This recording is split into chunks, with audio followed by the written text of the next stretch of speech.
अति सम्मानित मंच और सम्मानित आंदोलनकारी साथियों, आंदोलनकारी श्रोताओं,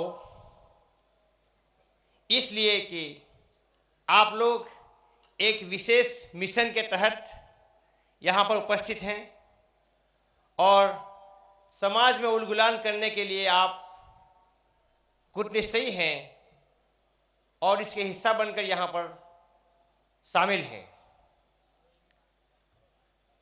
मंच इसलिए अति सम्मानित मैंने कहा कि ये बाबा साहब के सपनों का मंच है।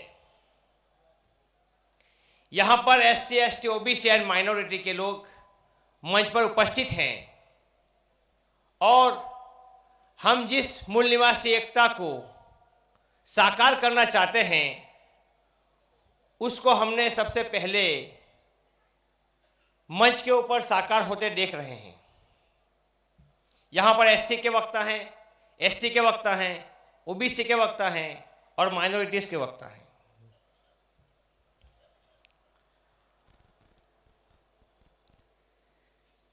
ये सब्जेक्ट है पहचान का, और पहचान क्या चीज है। सबसे पहले तो मैं उस बात को नहीं दोहराऊंगा जिसको हमारे पूर्व वक्ता ने यहां पर चर्चा की है, लेकिन पहचान के मामले में हम ये बात बताएंगे कि पहचान क्या मायने रखती है। छोटी पहचान जो होती है वो छोटी पहचान हमारे वजूद को छोटा बनाती है, हमको ये महसूस कराती है कि हमारा वजूद कुछ भी नहीं है या कमतर है। छोटी पहचान हमारी औकात को कम आंकती है, हमें ये महसूस कराती है कि हमारी औकात कुछ भी नहीं है। बड़ी पहचान वजूद को बड़ा महसूस कराती है, गर्व महसूस कराती है और बड़ी पहचान उसकी औकात को भी बड़ा होने का एहसास कराती है, जिससे इंसान के अंदर में आत्मविश्वास बढ़ता है, ऊर्जा बढ़ती है और वो चीजें वो हासिल कर सकता है जो उसे छोटी पहचान का महसूस करते हुए वो नहीं हासिल कर पाता।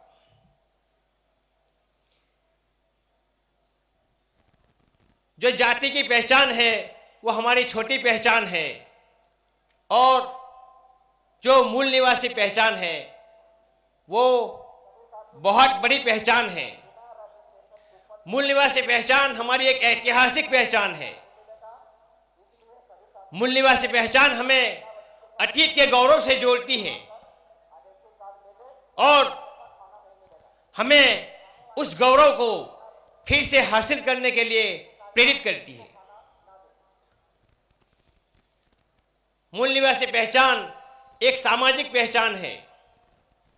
मूल निवासी पहचान एक शक्तिशाली समाज की पहचान है। अगर हम शक्तिमान बनना चाहते हैं तो हमें शक्तिशाली पहचान को आत्मसात करना होगा और उसका प्रचार प्रसार करना होगा।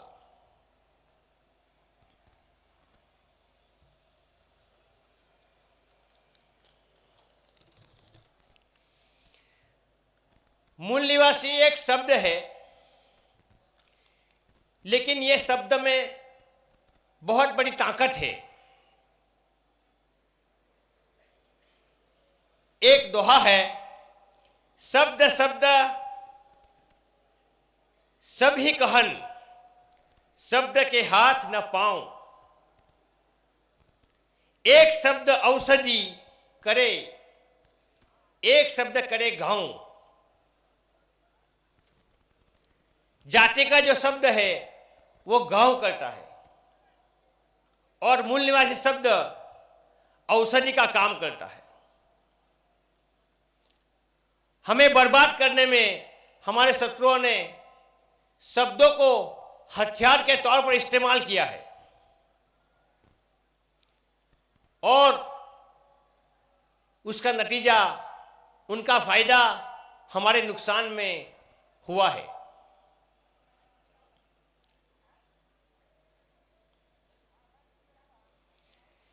यह पहचान, मूल निवासी पहचान किसने दी? इसकी शुरुआत महात्मा ज्योतिबा फुले से हुई। उन्होंने की। उन्होंने सेठ जी बच्ची कहकर हमारे शत्रु को हमसे अलग पहचान दी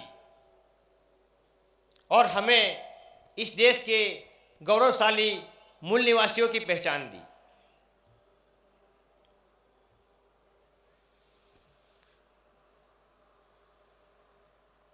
हम मूल निवासी हैं और हमारा शत्रु विदेशी है, वो सिर्फ हम नहीं कहते, वो खुद भी मानते हैं। भारत के सबसे पहले प्रधानमंत्री बनने वाले व्यक्ति ने भी, नेहरू जी ने भी खुद को और खुद के समाज को विदेशी माना है, स्वीकार किया है।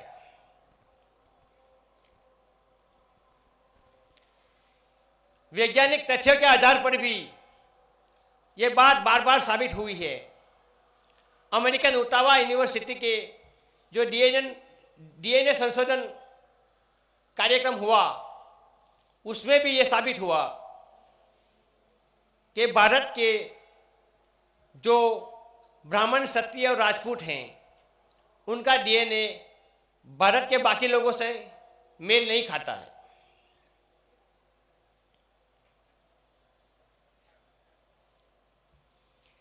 कुछ साल पहले भारत के हरियाणा में राखी गढ़ी के अंदर में जो खुदाई हुई और उससे जो बातें निकल कर सामने आई, जिससे 5000 साल पहले की सभ्यता हमको जानने को मिली, और उसमें कहीं भी ये जो वैदिक पहचान वाली बात की जाती है, उसमें उसका कहीं भी अंश भी नहीं मिला है। तो इससे भी साबित होता है कि हमारी मूल निवासी पहचान पुरातन और गौरवशाली पहचान है। उस राखी गढ़ी की खुदाई में जो सभ्यता देखने को मिल रही है, वो अपने काल की एक बहुत अजीम सभ्यता है, बहुत उच्च सभ्यता है। और ये बात हवा हवाई में नहीं है, ये साबित हुई बात है।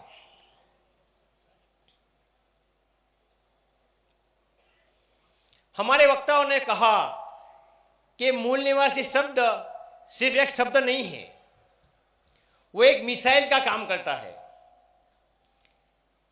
लेकिन इस शब्द का इस्तेमाल मिसाइल के तौर पर हम करना चाहते हैं, कर रहे हैं। ये मिसाइल जो है हमारे शत्रु को भयभीत करती है, उसके खेमे में घबराहट पैदा करती है, उसको अपने भविष्य के प्रति डर और दहशत का ख्याल डालती है, और उसके पास जो असीम संपत्ति है, असीम सत्ता है, असीम शक्ति है, उसको उसके हाथ से निकल जाने का डर पैदा करती है। उसको ये याद दिलाती है कि आपका इस पूरे महान देश के जो संसाधन है, उसमें आपका कोई हिस्सा नहीं है। आपने जो जबरन हासिल किया है, उसे छोड़ना पड़ सकता है, और जिसको आप अपने पैरों तले रौंद रहे हैं, उस कमजोर समाज को ये सब देना पड़ेगा, या ये कमजोर समाज खुद मजबूत होकर आपके पास से ये सारी चीज हथिया लेगा।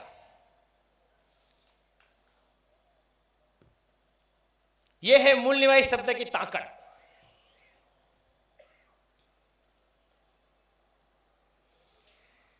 दोस्तों, हमने अभी देखा कुछ टाइम पहले कि जब दिल्ली में हमारे मूल निवासियों ने एक धर्म को छोड़ा और दूसरे धर्म को अंगीकार किया, वहां पे बाबा साहब की जो 22 प्रतिज्ञाएं ली गई,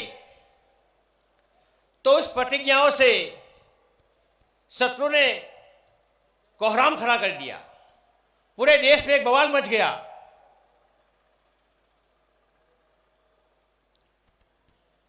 लेकिन हमें वो भी याद है कि जब संसद में एक मूल निवासी सांसद खड़गे साहब ने एनआरसी और एनसीआर जो नागरिकता बिल था उसका विरोध करते हुए जब आक्रोशित होकर यह कह दिया था कि आप लोग विदेशी हो और हम इस देश के रहने वाले मूल निवासी हैं और हम इस देश का रक्षा करेंगे, इसकी हिफाजत करेंगे, तो पूरी संसद में सन्नाटा छा गया था। भारत के गोदी मीडिया ने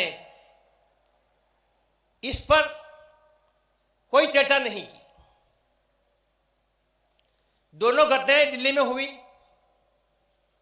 और दोनों घटनाएं मूल निवासी वर्सेस विदेशी के बीच में हुई। हमें इस फर्क को समझना होगा कि आखिर वो कब चुप रहते हैं, कब मौन हो जाते हैं और कब हंगामा खड़ा करते हैं। उनका हंगामा भी उनकी रणनीति है, उनका मौन भी उनकी रणनीति है। कभी उनकी रणनीति आगे कुछ के लिए होती है, कभी उनकी रणनीति डिफेंस में होती है।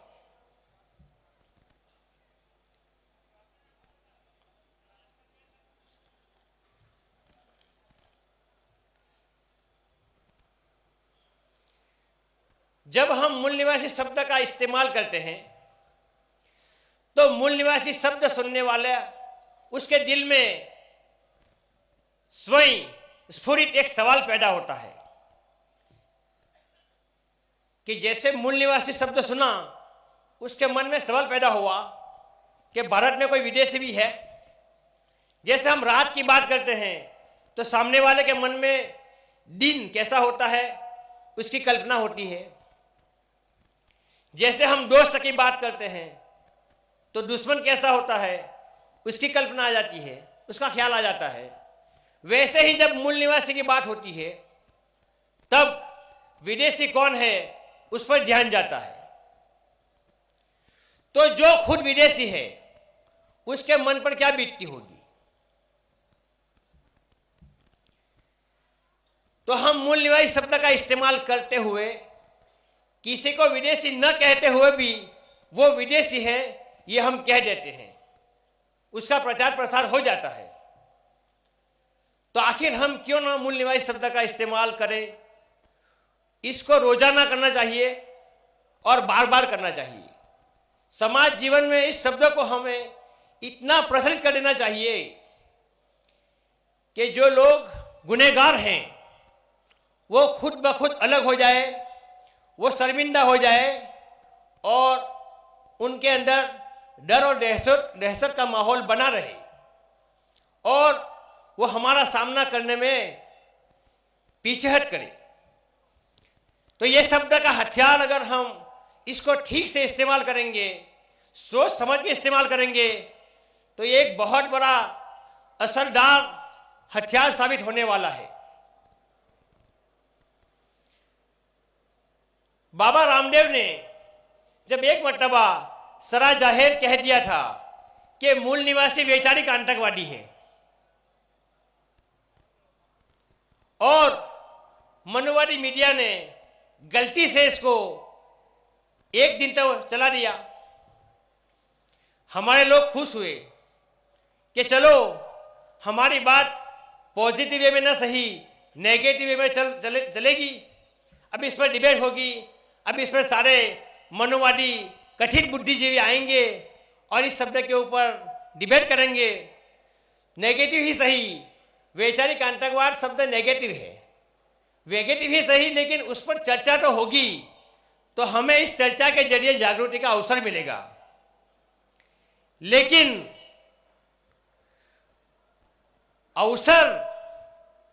अवसर मिलने से मूल निवासी क्या कर सकते हैं, उसका पूरा तजुर्बा रखने वाले हमारे शत्रुओं ने वो अवसर हमको नहीं दिया। उनके अखबारों में वो कॉलम नहीं छपी, उनके एंकरों ने उसके ऊपर प्राइम टाइम नहीं चलाए और उन्होंने सन्नाटा जारी कर दिया। तो इससे पता चलता है कि हमारे लिए जो चीज फायदेमंद है उसका प्रचार प्रसार हम ही को करना है और उसके लिए ताकत हम ही को लगानी है। हमारा शत्रु इतना माहिर है कि हमारे फायदे की वो कोई चीज खुद से करने वाला नहीं है, तो हमें भी हमारा फायदा जहां पर हो उस पर पूरे ध्यान केंद्रित करते हुए पूरी ताकत के साथ उस कार्य को हमें करना चाहिए। यह सबक हमें मिलता है। आपको यह भी याद है कि मूल निवासियों को आपस में लड़वाने के लिए, दंगे करवाने के लिए ये लोग मुसलमानों को ये कहते हैं कि आप पाकिस्तान चले जाओ। कभी कभी तो ये नारे सुने थे हमने कि मुसलमानों का एक ही स्थान पाकिस्तान या कब्रिस्तान, लेकिन कुछ सालों से ये नारे बंद हो गए हैं। हेट स्पीच देने वाले भी ये नहीं बोल रहे हैं।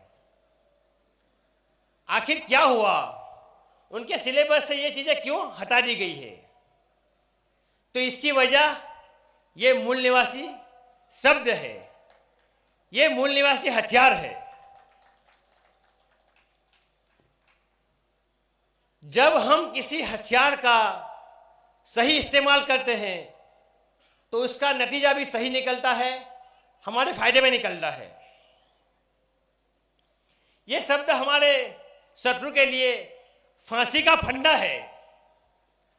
यह इसका विरोध भी नहीं कर सकता है खुलकर और स्वीकार भी नहीं कर सकता है, लेकिन उसके गले के ऊपर तलवार लटकती रहती है। वो इससे डर महसूस करता रहता है।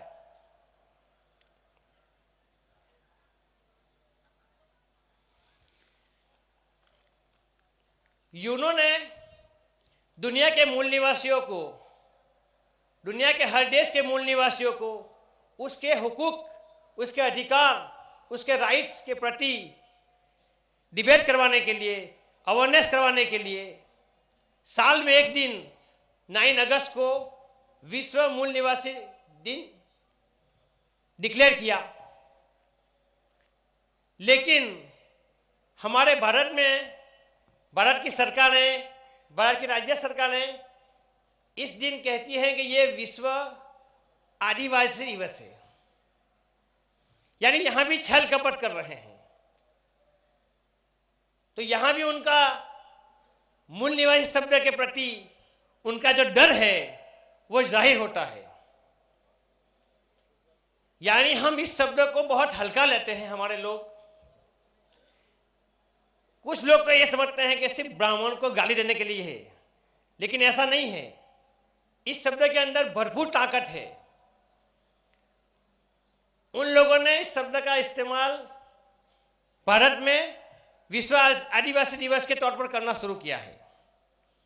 इससे होता यह है कि 7.5% आदिवासी उनका क्या बिगाड़ लेंगे, और अगर भारत के 85% लोग इसको यूज करना चाहेंगे तो वो आदिवासियों से उनको लड़ाएंगे कि हम मूल निवासी हैं, आप नहीं हैं। उनके फंडे बहुत गहरे होते हैं, लेकिन हम अब शत्रु को बहुत अच्छी तरीके से पहचान रहे हैं और हमारा बामसेफ मूल निवासी संघ इसमें बहुत टॉप पर है, आगे है। उनके हर चाल को बेनकाब की जा रही है, उनके हर फंडा को मूल निवासी समुदाय के समक्ष खोल दिया जाता है। और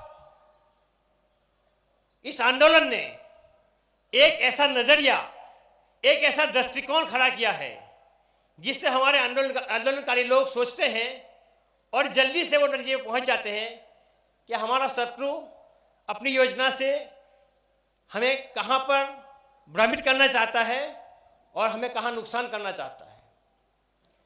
तो ये एक वर्कशॉप भी है, यह आंदोलन एक वर्कशॉप भी है। यहां पे हमें वो तमीज सिखाई जाती है कि दुश्मन को अच्छी तरीके से पहचान लो। इसीलिए हम कहते हैं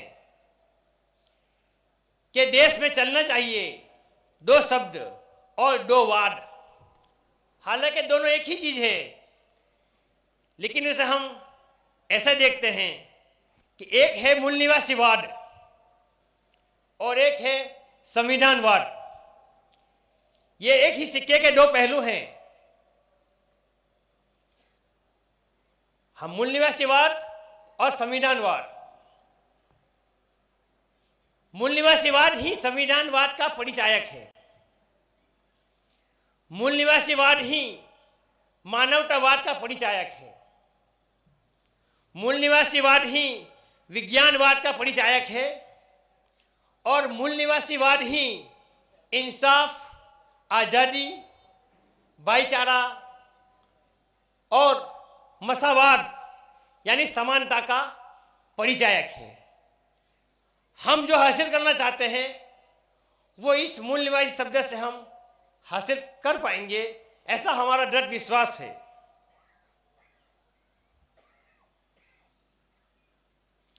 मूल निवासी शब्द से हजारों जातियों में बटे हुए करोड़ों मूल निवासी एक धागे में पिरो सकते हैं और एक ताकत बन सकती है।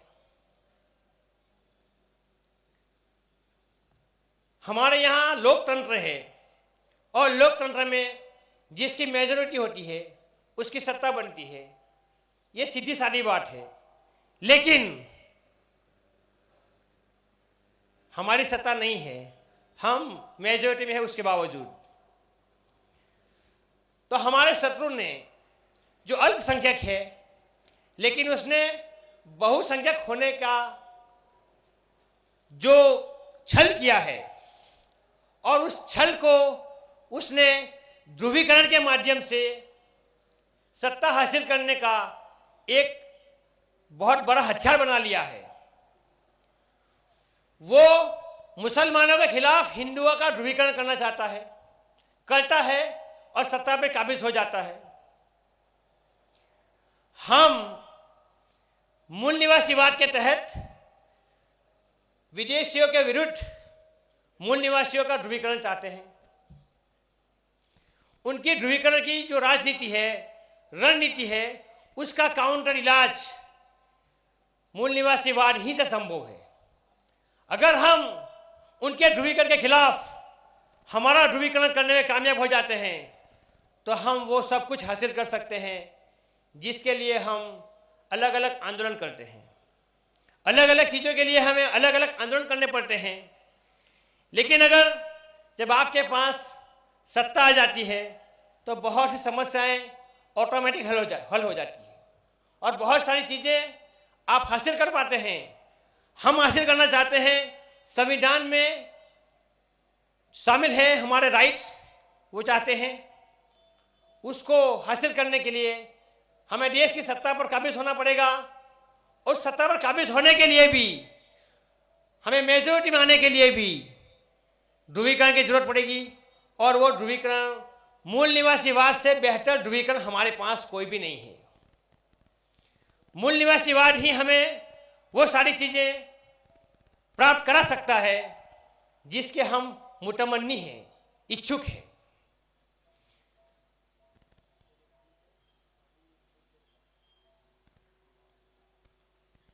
यानी कि मूल निवासी शब्द सत्ता के शिखर पर पहुंचने का असरदार एक माध्यम है। तो हम संकल्प करेंगे कि मूल निवासीवाद का प्रचार प्रसार करके हम वो सारी चीज़ें हासिल करेंगे जिसके हम मुतमन्नी हैं, जिसके हम इच्छुक हैं। तो मैं अपना संबोधन आगे न बढ़ाकर यहाँ पर रुकना चाहता हूँ, लेकिन इससे पहले हम मूल निवासीवाद के प्रचार प्रसार के लिए हमारा वो बहुत फेवरेट और प्रचलित नारा है, वो हम आपसे बुलवाएंगे। मूल निवासी नारा है, मूल निवासी नारा है, मूल निवासी नारा है। हमने इसमें एक संशोधन भी किया है। वो संशोधन ये है कि मूल निवासी नारा है, भारत सिर्फ हमारा है। मूल निवासी नारा है, मूल निवासी नारा है, मूल निवासी नारा है। सभी साथियों को प्यार भरा जय भीम, जय मूल निवासी, जय भारत, जय संविधान।